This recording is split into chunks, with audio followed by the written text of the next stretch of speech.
Hey everyone, today I'm making a video about long books because, as some of you may know, it's the Tome Topple readathon where for 2 weeks people are encouraged to just get through some chunky books. And it's a great idea to make long books a priority because they're kind of the ones that are the most intimidating or the ones that we don't think that we have the time for.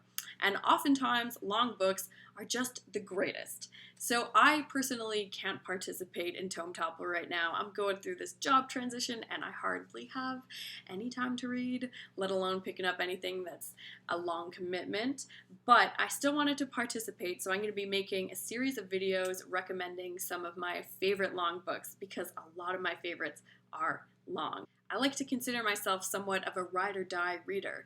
If an author is going to take the time to lay out a long and compelling narrative, I'm usually going to be able to go the distance and see that thing through to the end. Because most of the time, these are just the novels that you get completely immersed in, which is just the greatest experience ever. You know, when a narrator's voice becomes so familiar, or when characters just become people that you really know because you followed them over the course of so many pages or so many years in the story. It can be so wonderful, and it can be really difficult. It can be hard committing to just one book for any length of time, but I think that going through the challenge is what also makes it so rewarding because you have gone through something. These books are tedious sometimes, but if you can push through it, it's usually well worth the effort. So for today's video, I'm going to be doing my top 5 favorite long dysfunctional family dramas. And I love a good dysfunctional family saga, but these ones are particularly intense because you are in it for over 600 pages. So that's kind of my benchmark for what makes a long book. So I'm going to start off the list with a book that at 601 pages just barely makes my cutoff. But this is East of Eden by John Steinbeck, and this American classic is just as wonderful as everyone says that it is. I seriously can't think of anyone who's read this book and hasn't liked it. It's so approachable, but also very thought-provoking. It's asking questions about whether we inherit certain negative qualities or whether we are able to choose our own destinies and if we can decide what kind of people we're going to be. This book explores a lot of biblical themes, especially it reimagines the story of Cain and Abel. And the characters in here are just wonderful, especially there is a crazy lady named Kathy who really keeps the plot rolling along. So altogether, this is just a thoroughly enjoyable novel, and the family drama will have you just eating it right up. The next book on this list is also an American classic, but a bit more contemporary, and that is Sometimes a Great Notion by Kesey, clocking in at 715 pages.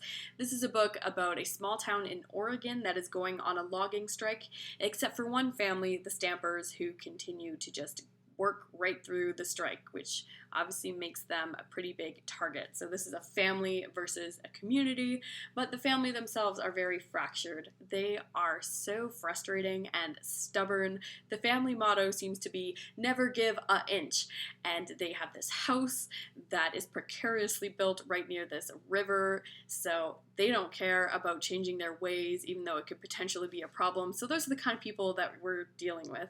The head of the family is this fiery 80-year-old man, but the central conflict in this book is between these two brothers who are such opposite types. One of them is like this redneck manly man. He's all about getting into fights and getting girls and playing sports. And then his brother comes back and he is this sensitive intellectual who likes reading, so he obviously doesn't fit in very well in this community. And they initially get along, but then everything breaks down when they get into a fight about jazz music, which I thought was just perfect. So then these brothers get into this huge fight, and it's all about revenge and getting back at each other, and it is a very messed up saga. So it is an experimentally written novel, and you can often shift perspectives within the same paragraph. So Kesey really takes you through everyone's angle. You can see how they're each experiencing this story very differently and why they're not seeing eye to eye. but it can be confusing to be jumping around so frequently between these perspectives. But this book really flies through.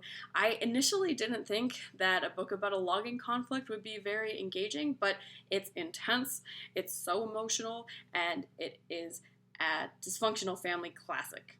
The next book is Buddenbrooks, The Decline of a Family by Thomas Mann, coming in at 731 pages. This is Thomas Mann's first novel, and what's truly weird about it is that this family that is in decline is heavily inspired by Thomas Mann's own family. So he is writing about some straight up dysfunction that he may have seen firsthand.